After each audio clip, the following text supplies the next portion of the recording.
सतगुरु की साजी निवाजी प्यारे साध संगत जी, प्यार और सत्कार से कहना दान निरंकार जी। साध संगत जी, सतगुरु माता जी का हर पल हम सभी शुक्राना करते हैं और सतगुरु माता जी का शुक्राना करते हुए सतगुरु माता जी के निरंकारी राजपिता जी के आशीर्वाद से दासी ये भक्ति भरे विचार रखने जा रहे हैं। आप जी ये विचार प्रवान करें, अगर कोई गलती हो जाए तो क्षमा करें। संपूर्ण अवतार पानी में शहनशाह बाबा अवतार सिंह जी महाराज फरमाते हैं, भक्ति लोकी अजे न समझे, रब नू पाना भगती है, छड़ के सारे वहम भुलेखे, गुरु रिझाना भक्ति है। शहनशाह जी समझा रहे हैं कि भक्ति क्या होती है। भक्ति होती है इस परमपिता परमात्मा को पाना, और इस परमपिता परमात्मा को पाने के बाद सारे भरम भुलेखों से छुटकारा पाना है। ऐसे ही दासी ये विचार रखने जा रहे हैं। इन विचारों का टॉपिक है भगत एक फूल और भक्ति उसकी महक होती है। भगत एक फूल है और भक्ति उसकी महक। सतगुरु की कृपा से भगवान को जान लेने के बाद भगत और भगवान में कोई अंतर नहीं रह जाता है। भक्ति में समर्पण आवश्यक है। जहाँ समर्पण है वहाँ शर्तों का क्या काम है। कहते हैं कि भक्ति में शर्तें मंजूर नहीं। जो भक्ति होती है वो निष्काम भाव से की जाती है। जो समर्पित हो गया उसका भय केवल भगवान के प्रति होता है। भक्ति भय में रहकर की जाती है। भगत और भगवान का रिश्ता ऐसा होता है जैसा बालक और पिता का होता है। पिता पालक है। भक्ति को शब्दों में कहा नहीं जा सकता। भक्ति में भगत की आंखें बोलती हैं, उसके चेहरे से नूर टपकता है, उसके दिल की धड़कनें बोलती हैं। जिस तरह भगत हनुमान जी का, भगत प्रहलाद जी का, भगत ध्रुव जी का समर्पण था, उसी तरह का भाव आज समय का रहबर हमसे चाह रहा है। भगत और भगवान के बीच में ना दूसरा होता है ना तीसरा होता है। वहाँ तो एक रस भक्ति का ही विस्तार होता है। भक्ति का अर्थ है निष्काम भाव से सेवा करना। एक बार एक भोपाल के महात्मा बता रहे थे, महात्मा पुरुषोत्तम दास जी मध्य प्रदेश भोपाल से बता रहे थे।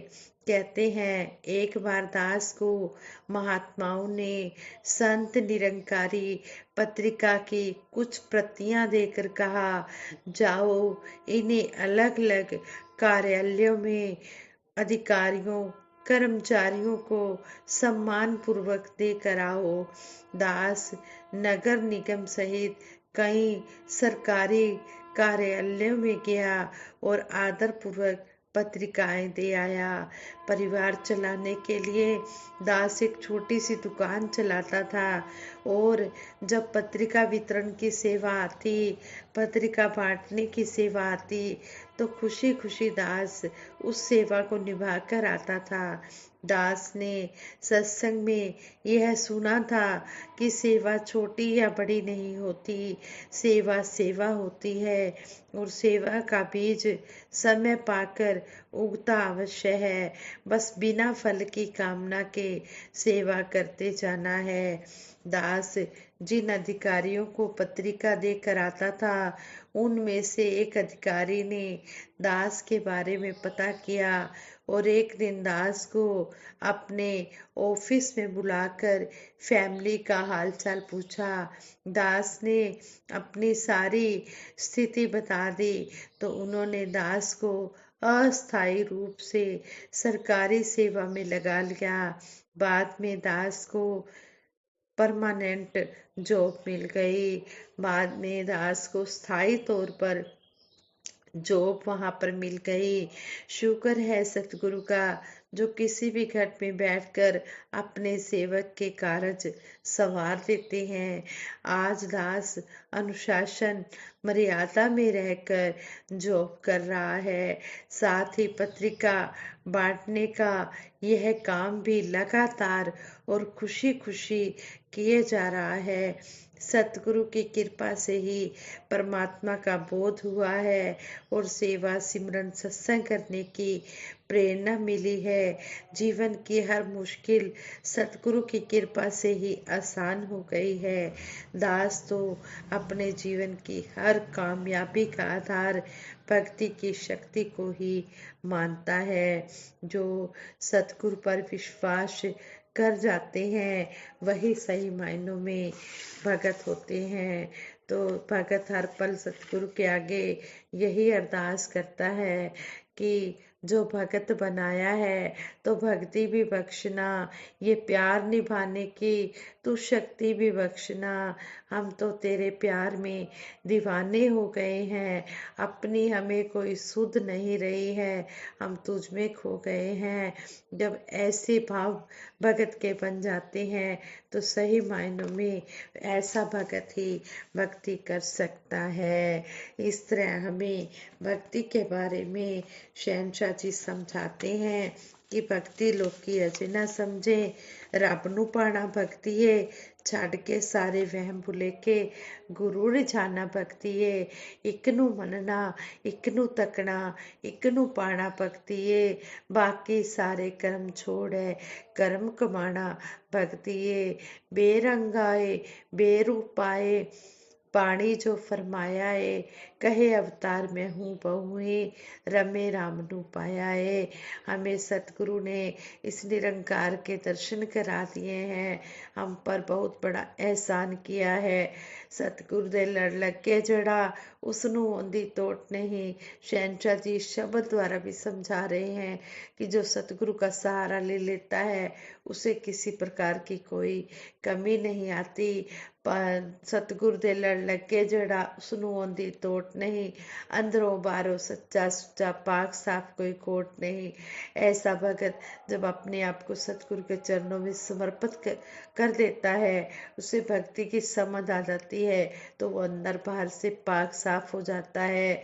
उसके अंदर कोई खोट नहीं रह जाता, कोई कमी कोई बुराई नहीं रह जाती, वो पूर्ण रूप से गुरसिख बन जाता है। कहते हैं कि मानव जीवन को सफल बनाने के लिए, आत्मा का कल्याण करके मुक्ति प्राप्त करने के लिए भक्ति का होना बहुत जरूरी है। भक्ति ही वह साधन है जो इंसान को 84 लाख योनियों के आवागमन से पीछा छुड़ाकर मुक्ति प्रदान करती है। लेकिन मुक्ति प्राप्त करने के लिए शर्त क्या है कि भक्ति निष्काम भाव से होनी चाहिए। सतगुरु के श्री चरणों में, सतगुरु की शरण में आकर ब्रह्म ज्ञान प्राप्त करके ही भक्ति की जा सकती है। भक्ति तो सारा संसार कर रहा है, लेकिन बिन देखे ही अपने अपने तरीके से भक्ति कर रहा है। ऐसी भक्ति आंखें मूंद कर अंधेरे में तीर चलाने के समान है, जिससे भक्ति करने की तसल्ली मिल सकती है। पर मुक्ति तो सतगुरु द्वारा दिए गए ब्रह्म ज्ञान द्वारा सेवा सिमरन सत्संग करने से ही मिल सकती है। यही सार्थक भक्ति कहलाती है, जिसका फल मुक्ति है। भगत का जीवन सतगुरु की कृपा और प्रभु प्रेम से युक्त होता है। भगत की जीवन यात्रा भक्ति की दिव्य यात्रा का रूप बन जाती है, और यही दिव्य यात्रा गुरसिख को, भगत को हमेशा आनंद में रखती है। भगत और भगवान को आपस में जोड़ने और इन्हें एकमिक करने का साधन भक्ति है। इंसानी जीवन में यही सर्वश्रेष्ठ कर्म भी है। जब भक्ति निष्काम भाव से श्रद्धा के साथ सारी इच्छाओं कामनाओं से ऊपर उठकर की जाती है, तभी भगत का सही रूप सामने आता है। तभी भगत के जीवन में प्रेम, नम्रता, सहनशीलता, सहजता, रूप ही निखार आता है। ऐसी सार्थक भक्ति पाकर ब्रह्मज्ञानी महात्मा सभी दुर्गुणों से पीछा छुड़ा लेता है और दिव्य गुण अपने जीवन में धारण करने लग जाता है। प्रश्न उठता है कि भक्ति भय में की जाए या प्रेम में। हम समझ सकते हैं कि आपस में जोड़ने का काम प्रेम ही करता है। प्रेम ही वो दिव्य शक्ति है जिसके बल पर आदमी तो आदमी, जानवर को भी वश में किया जा सकता है। एक तोते से लेकर हाथी तक प्रेम की ताकत से अपने बनाए जा सकते हैं। इसी प्रकार भगवान भी प्रेम के वश में होकर भगत के वश में हो जाते हैं। हम प्रेम वश ही अपने प्यारे सतगुरु के दर्शनों और उनसे आशीर्वाद प्राप्त करने के लिए स्थान स्थान पर सत्संग समारोहों में जाते हैं। प्रेम ही वो पुल है जिसके द्वारा सतगुरु और शिष्य आपस में मिलते हैं। प्रेम की डोर से भगत और भगवान आपस में बंधे होते हैं। इसलिए भक्ति प्रेम में ही की जाती है, भय में नहीं। संत समागम के अवसर पर भगत जन अपने सतगुरु के सामने प्रेम के कारण नाच उठते हैं। सतगुरु भी अपने सामने अपने गुरसिखों को इस प्रकार झूमते नाचते देखकर प्रेम में मुस्कुराने लगते हैं। भक्ति और प्रेम का बड़ा ही गहरा रिलेशन है। भय में कोई नाचा नहीं करता, भय में तो भय ही हर समय कायम रहेगा। भक्ति होना तो बहुत दूर की बात है। हाँ, हमारे मन में इतना भय जरूर होना चाहिए कि हमसे कोई भी गलत काम ना हो जाए और जीवन में गुरु मर्यादा हमेशा कायम रह सके। सतगुरु माता सुदीक्षा जी महाराज फरमाते हैं, भक्ति के साथ साथ जब हम इस निरंकार से जुड़कर अपने जीवन चरित्र और अपने व्यवहार को प्यार से युक्त कर लेते हैं तो वह प्रेमा भक्ति कहलाती है। यह प्रेमा भक्ति जीवन में तब आती है जब हमारी अवस्था ब्रह्मज्ञानी भगत वाली बन जाती है। प्रेमा भक्ति का भाव प्यार का भाव है। जैसे चीनी को जब पानी में एक बार मिला देते हैं तो वह चीनी अपना अस्तित्व खो देती है। इससे वह फीका पानी भी मीठा हो जाता है और चीनी भी चीनी नहीं रहती है, क्योंकि वह चीनी अपने आप को पानी के आगे समर्पित कर देती है, वो पानी में घुल जाती है। प्रेमा भक्ति को मजबूत करने का साधन भी सेवा सिमरन सत्संग ही है। इसी के साथ जुड़कर हम भक्ति को मजबूती देते चले जाएं। हमारा जीवन श्रद्धा, विश्वास और प्रेम के साथ भक्ति करते हुए परम आनंद की ऊंची अवस्था को प्राप्त कर सके, ताकि हमारी भक्ति जीवन यात्रा एक दिव्य यात्रा बन जाए। है तेरा प्यार सारे ही संसार के लिए, है ज्ञान की ये रोशनी नर नार के लिए, जो पा गए तुम्हें वो तो मस्ताने हो गए। सतगुरु का प्यार सारे संसार के लिए है, ये ज्ञान की रोशनी सारे संसार के लिए है। चाहे वो नर है चाहे वो नारी है, जो भी इस ब्रह्म ज्ञान को पा गए वो इसके मस्ताने हो गए, दीवाने हो गए। काबिल नहीं थे प्यार के और प्यार दे दिया, काबिल नहीं थे प्यार के और प्यार दे दिया। 100 बार शुक्रिया तेरा, 100 बार शुक्रिया। रहना सुहानी हुई, दिन सुहाने हो गए। सच्चे बादशाह आप जी ने हमें अपने चरणों से लगाया। हम आप जी के प्यार के काबिल नहीं थे, फिर भी हमें प्यार के काबिल आप जी ने बनाया। आप जी ने अपने चरणों से लगाकर हमें प्यार दिया। आप जी का हम हर पल शुक्रिया ही अदा करते हैं। हमारी रात भी सुहानी हो गई है। आप जी की कृपा से हमारा दिन भी हमारे सुहाने हो गए हैं।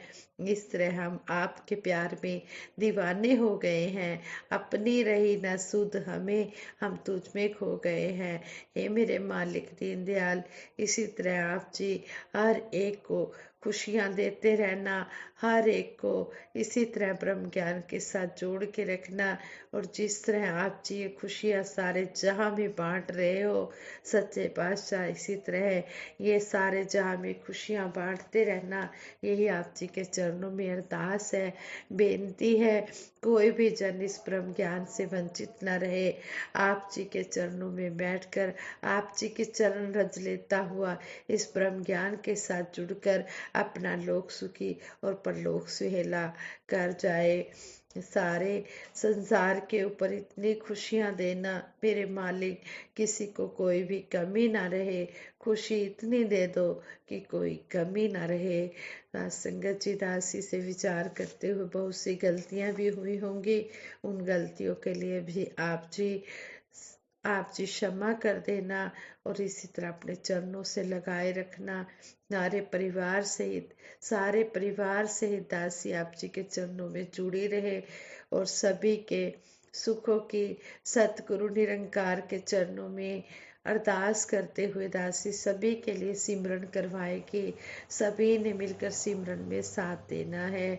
तू ही निरंकार, मैं तेरी शरण हाँ, मैनू बख्श लो। तू ही निरंकार, मैं तेरी शरण हाँ, मैनू बख्श लो। तू ही निरंकार, मैं तेरी शरण हाँ, मैनू बख्श लो। बोलिए सतगुरु माता सुदीक्षा सविंदर हरदेव जी महाराज की जय। निरंकारी राजमाता गुरुवचन अवतार की जय। साध संगत जी प्रेम से कहना धन निरंकार जी।